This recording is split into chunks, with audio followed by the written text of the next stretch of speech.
मैं चित्तौड़गढ़ बोल रहा हूं, त्याग और बलिदान का प्रतीक। हां, मैं वही चित्तौड़गढ़ हूं जो कभी मेवाड़ की राजधानी हुआ करता था। मैं मेवाड़ की राजधानी रहा, लेकिन मैं कभी किसी के अधीन नहीं रहा। मेरी मिट्टी के कण कण में शौर्य और बलिदान की खुशबू आती है। मैं शक्ति, भक्ति, त्याग और बलिदान की धरती के रूप में जाना जाता हूं। मैं वही हूं जिसके आंचल में महाराणा प्रताप खेले, सती मीराबाई ने भगवान की भक्ति की, और तो और चित्तौड़गढ़ की रानी पद्मिनी ने अपनी लाज बचाने के लिए जौहर किया था। मेरा जन्म आज से लगभग 1500 साल पहले मौर्य वंश के शासक चित्रांगन मौर्य ने करवाया था। उस समय मैं चित्रकूट के नाम से जाना जाता था। जब खिलजी के बेटे हिजर खां ने राज किया तब मेरा नाम हिजराबाद रखा गया था। उसके बाद राणा कुंभा के काल में चित्तौड़ के नाम से मुझे जाना गया। मैं एशिया महाद्वीप का सबसे बड़ा दुर्ग हूं। अगर आप मुझ पर विजिट करते हैं तो मैं पूरे 13 किलोमीटर की परिधि और 700 एकड़ जमीन के ऊपर में बसा हुआ हूं। एक समय था जब मेरे अंदर छोटे बड़े करके 113 मंदिर थे, 84 पानी के कुंड बने हुए थे और 8 भव्य महल बने हुए थे। लेकिन जब मुगलों ने मुझ पर आक्रमण किया तो मुझे बुरी तरह से तहस नहस कर दिया गया। यदि आज मेरी बात की जाए तो मैं देखने में खंडहर ही बचा हूं और मुझे सुनने के लिए एक सुंदर सा इतिहास, और खाने में मेरे यहाँ के सीताफल बड़े प्रसिद्ध हैं। 7वीं सदी से लेकर 9वीं सदी तक मेरे ऊपर चंद्रगुप्त मौर्य के वंशजों ने राज किया, और उसके बाद सूर्यवंशी राजाओं का राज रहा, जिसमें बप्पा रावल, राणा सांगा, राणा रतन सिंह, महाराणा कुंभा जैसे पराक्रमी राजाओं ने राज किया। इनमें सबसे ज्यादा राणा कुंभा ने सबसे ज्यादा 35 साल राज किया, जिन्होंने कुंभलगढ़ बसाया।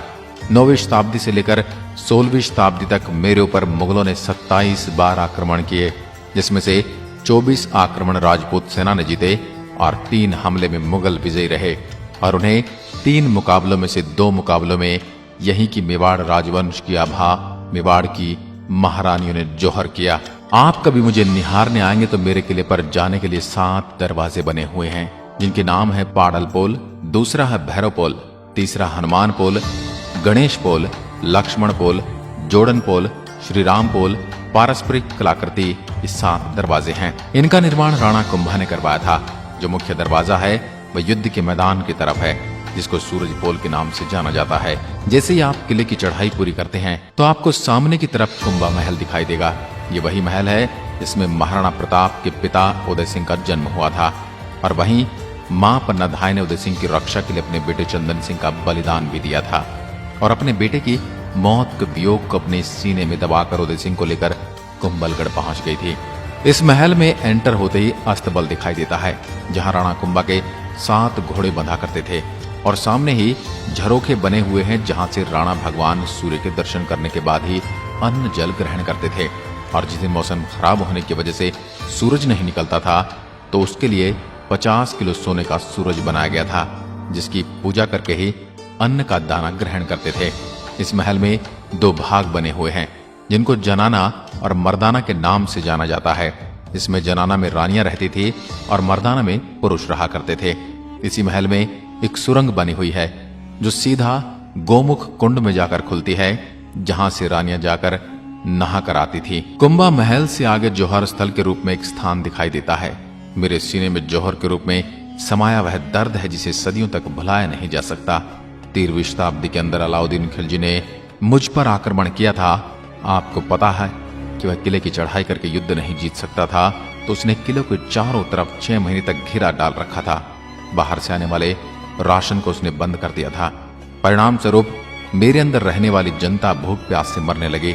जब यह खबर राणा रतन सिंह को लगी तो उन्होंने खिलजी से संधि करनी चाहिए, लेकिन खिलजी धोखे से उनको बंदी बना लेता है, जिसके बाद में गोरा बादल उन्हें छुड़ा लेते हैं।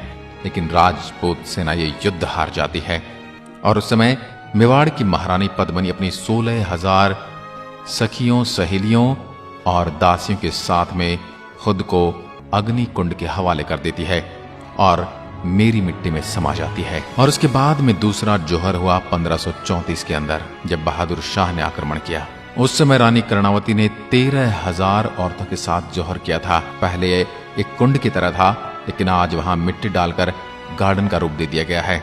सिर्फ एक हवन कुंड रखा है, जहां एक निश्चित दिन मेवाड़ के वर्तमान राजा आकर हवन करके जिन्होंने जोहर किया था उनकी आत्मा की शांति की प्रार्थना करते हैं। उसके बाद तीसरा आक्रमण अकबर ने किया था, वही अकबर जिसे आप द ग्रेट अकबर के नाम से जानते हैं। उस समय मेवाड़ के राजा थे महाराणा प्रताप के पिता उदय सिंह। उन्होंने चित्तौड़ का किला उनके सेनापति जयमल पत्ता के हाथों सौंप कर वहां से उदयपुर चले गए थे।